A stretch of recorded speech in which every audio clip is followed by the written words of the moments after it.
Ever since the debut of Star Tours on January 9th, 1987 at Disneyland in California, Disney guests have continued to wish for more Star Wars experiences in theme parks. The galaxy far, far away is an immersive universe that lends itself incredibly well to the theme park industry. Its use of practical effects, innovative storytelling, and groundbreaking technology makes it perfect for a grand adaptation into the physical world of themed entertainment. But with Star Wars Galaxy's Edge, the new Star Wars land at both Disneyland and Walt Disney World, a good fit for the ultimate theme park adaptation? No. And here's why. Star Wars Galaxy's Edge is perhaps one of the most impressive, well-executed, and fully realized mistakes ever created in a theme park. And the reality is that it wasn't a natural progression for the Disney theme parks, but was instead a reactionary response thanks to a particular boy who lived. Whilst it seems far-fetched, the relationship between Harry Potter and Star Wars is incredibly important to understand how and why Star Wars Galaxy's Edge came to be. Universal and many other theme park operators have always felt like they're on the back foot to Disney. This isn't to say that their theme parks are in any way bad. They just historically have struggled to compete with the vast amount of recognizable intellectual property and technology that Disney possessed. Universal tried to keep up with rides like Jurassic Park, E.T., The Mummy, and even, surprisingly, Marvel superheroes at their Orlando resort, but they lacked their silver bullet that would really put them on the map for travelers. In 2003, rumors began circulating about a Harry Potter-themed attraction at either Disney or Universal. The rights for the franchise at the time were held by Warner Brothers, who denied the rumors, but the reality was that both theme park giants were in the midst of a bidding war to gain access to the theme park rights for Harry Potter. In 2004, J.K. Rowling signed a letter of intent with Disney, which proposed the construction of a Harry Potter-themed land within the Magic Kingdom Park at Walt Disney World. But Disney ended up declining the project, stating that J.K. Rowling's creative influences and the terms established by Warner Brothers were too stringent, likely a decision they would later regret. After this, the rumor mill quieted down until several years later when it popped back up again, but this time, it was at Universal.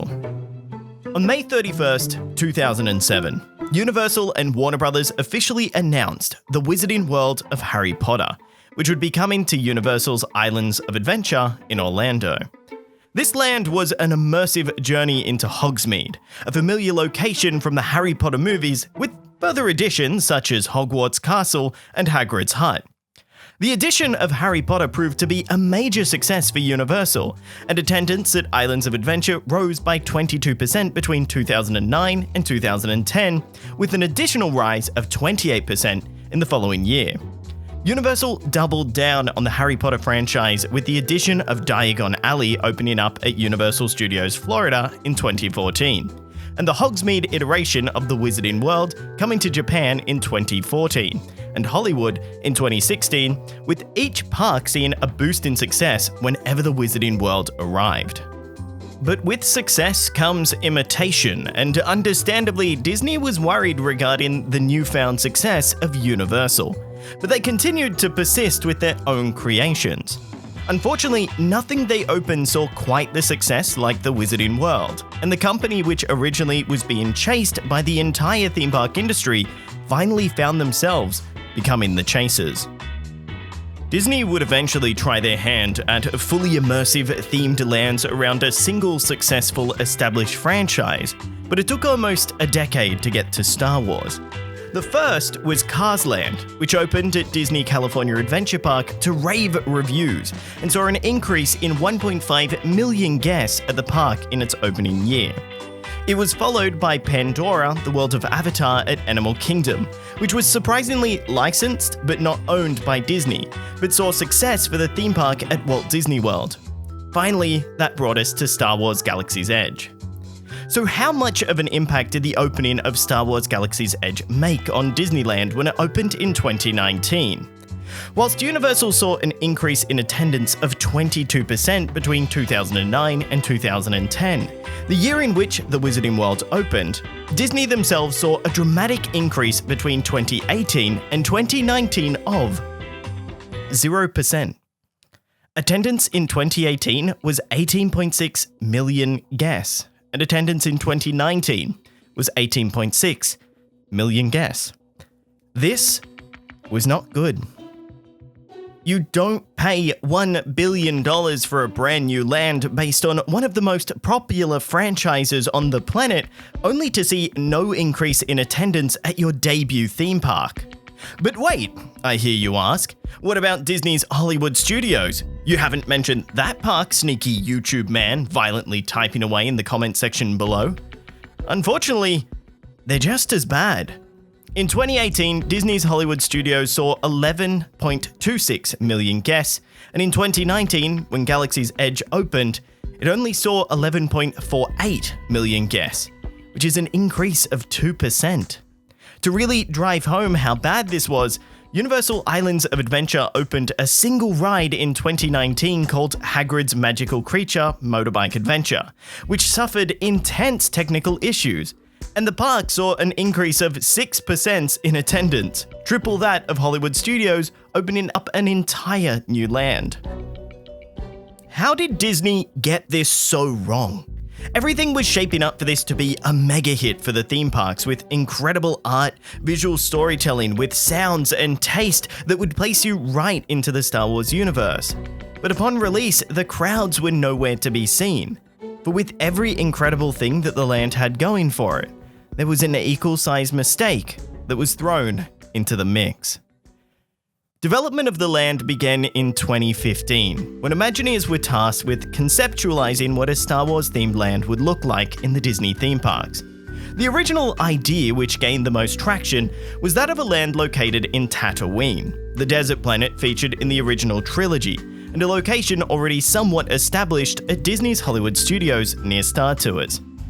Bob Iger would later meet with Kathleen Kennedy, George Lucas's protege who led Lucasfilm, regarding the progression of Galaxy's Edge. But this meeting would ultimately see the end of the Tatooine idea due to several major influences. Firstly, to Kathleen, Tatooine represented the old guard of Star Wars. Dan Cockrell, vice president of Disney's Hollywood Studios at the time, was quoted in saying, "And for Kathleen Kennedy, her point of view was, there are way more Disney Star Wars stories ahead of us than behind us. So we really should think about, do we want to build a Tatooine and build what all the 50-somethings remember Star Wars is? Or do we want to build something else which is going to appeal to all the upcoming generation who are going to know the new stories?" And that day, Tatooine was killed at the studios. Regarding the timeline of events, this made a lot of sense for the Star Wars brand. In 2015, when Star Wars Galaxy's Edge was in development, Episode 7, The Force Awakens, had just come out to audiences, and it was going gangbusters. With a budget of $306 million, the movie generated $2 billion at the box office alone, and it received overwhelmingly positive reviews from critics and fans alike.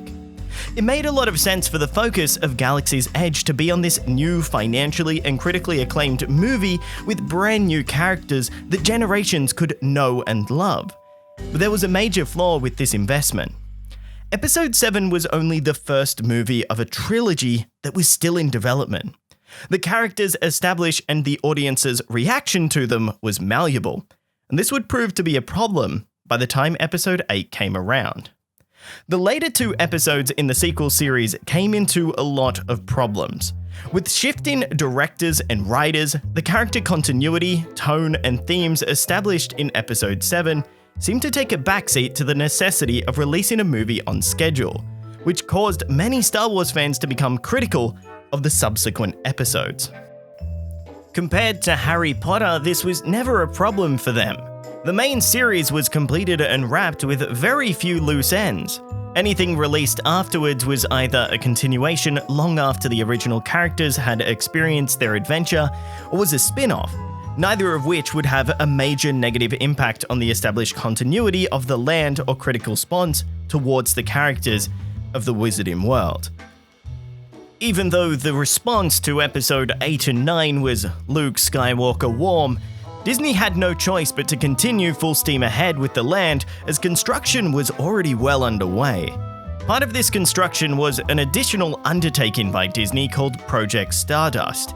In a nutshell, this was a Disneyland resort-wide project that aimed to increase flow towards Galaxy's Edge, expecting it to be wildly popular, and included small things like leveling curbsides to increase flow to the new land, all the way to huge things like building a brand new parking garage to accommodate for the expected increase in guests. Disney even went as far as to block out annual pass holders, and all of this indicated to guests that Disney was expecting massive crowds at the introduction of Galaxy's Edge. And for many people, large crowds are a turnoff. Some people are drawn to theme parks during peak seasons such as Christmas, Halloween, and New Year's, but for others, they simply don't want the complications that come with crowds. And thus, many people decided to wait it out. And surprisingly, those that waited would end up getting the better experience, which leads into another mistake. Star Wars Galaxy's Edge was opened in 2 parts. Realistically, Disney jumped the gun regarding the opening of Star Wars Galaxy's Edge. As construction finalized on the project, rumors began to circulate about complications within Rise of the Resistance, the land's premier dark ride, with regards to its usage of new technology. Instead of waiting for the entire land to complete construction, Disney instead decided to phase the opening of Star Wars Galaxy's Edge in 2 parts. On May 31st, 2019, Star Wars Galaxy's Edge opened to the public at Disneyland. This was phase 1 of the land's opening and included one ride, which was Millennium Falcon Smuggler's Run, an interactive simulator attraction, alongside a whole lot of shops and a few dining locations. Whilst the concept for some of these were great and included Savvy's Workshop, where you built your own custom lightsaber, the Droid Workshop, where you created your own custom droid, and Ogre's Cantina, which serves Star Wars-inspired alcoholic beverages, unlike an attraction or show, they're basically one-and-done experiences. Unless you're very wealthy, you can't come back and build a new lightsaber every day of your trip because the experience itself costs $199 plus tax. So realistically, the land only has one major draw for those that wanted to come back multiple times, and that was Smuggler's Run, which was good but wasn't strong enough to carry such an expensive land. The attraction, which would open later, Rise of the Resistance, was located in an entirely different part of the land, which led to further problems. This area with a more natural aesthetic was roughly 1/2 of the entire plot for the land and was only used for Rise. And because it was standing but not operating, a lot of guests complained that a significant portion of Galaxy's Edge felt empty and lifeless upon opening. When Rise of the Resistance finally opened almost 9 months later on January 17th, 2020 at Disneyland, a lot of the hype for Star Wars Galaxy's Edge had unfortunately already faded. In the theme park industry, lands are only new for a select period of time, and once that hype is diluted, it's incredibly hard to get back. Combine that with Rise of the Resistance being notoriously hard to get onto, as it's technically still in rehearsal with its boarding group setup. For the general public, the release of the attraction was underwhelming. It doesn't matter to a guest if the attraction is one of the best rides in the world. If they're unable to get on it, they'll never know. Alongside the aforementioned problems, the backdrop of these attractions in itself is just as divisive. Batuu, the planet in which everything in the land is located, was created specifically for Galaxy's Edge. We had never been here before except for some exclusive comics. Star Wars has spanned multiple generations. It was around long before I was born and will likely continue into future generations, but for some reason they decided to tell a story in an unknown location featuring characters which audiences didn't resonate with nearly as much as Disney wanted to. Star Wars Galaxy's Edge feels like a disservice to Star Wars longevity. Kathleen Kennedy was worried about tying the land to old characters, but they had already proven their staying power. More guests coming into the park would know and love Darth Vader than Kylo Ren. Within that, the land is almost entirely devoid of aliens outside of the attractions and some minor animatronics. A major part of the aesthetic of Star Wars is its weird and wonderful diversity of non-human characters, and almost every establishing shot from the movies has them present as they're critical to setting the scene. I understand the technical and logistical limitations behind why they can't have aliens everywhere within the land, but their absence does leave a void that creates for a weird setting within Batuu. Alongside the missing aliens are also missing droids. Disney was meant to have roaming droids as part of the land originally, but couldn't get past the human factor when it came to implementation. How do you stop a droid from running over a person's foot, or what happens if it falls over? And when they briefly tested them in Tomorrowland, they proved to be way too popular, and there were fears that crowding would only cause further problems. It was an echo to the challenges that they had with Push, arguably the first Disney droid, which used to roam Tomorrowland and experience similar problems. There is a reason Push was discontinued, and unfortunately, the droids went the same way. This wasn't the only cut content from Galaxy's Edge. The land was meant to feature an additional attraction alongside a dinner theater. The proposed third attraction for the land, which was actually announced, was a slow-moving transport ride on the back of a bantha.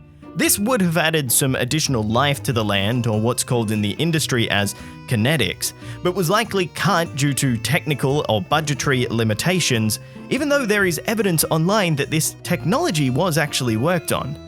The dinner theater was also announced as part of the initial publicity for the land, and Ogre's Cantina was meant to be the entrance for the experience.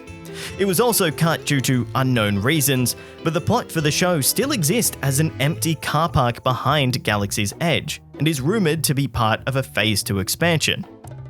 There was also meant to be an individual story element that you would experience throughout the land. The concept was that your outcome in the land's attractions would affect how cast members interact with you. The exact example given by Chapek at D23 was, imagine you crash the Millennium Falcon and do damage to the ship. Later, when dining at the cantina, a bounty hunter can approach you demanding payment for the damage. Nothing was ever really implemented like this in the land when it was released. Though to really see how much Galaxy's Edge has stumbled, we only need to look back and compare it to another of Disney's recent constructions, Pandora, the world of Avatar. This follows almost the exact trend of Star Wars Galaxy's Edge and raises the bar for what new immersive Disneylands are meant to be. It featured 2 attractions, multiple shops, an all-encompassing immersive themed location, and a couple of restaurant opportunities. Before Pandora opened, in 2016, Animal Kingdom saw 10.8 million guests through its gate. But once the new land opened in 2017, they saw 12.5 million guests, which is a significant step up. Pandora in a way was establishing whether Star Wars would work as a concept, elaborating on the Cars Land idea. Similar to Galaxy's Edge, Pandora is showcasing a somewhat unvisited location within the Avatar series, being set almost 100 years after the events of Avatar. And it's understandable that Disney would see this success and believe that the same would happen for Galaxy's Edge. All of this isn't to say that Galaxy's Edge is a bad land. It's a visual and technological masterpiece marrying innovative concepts and designs that could have been so much more.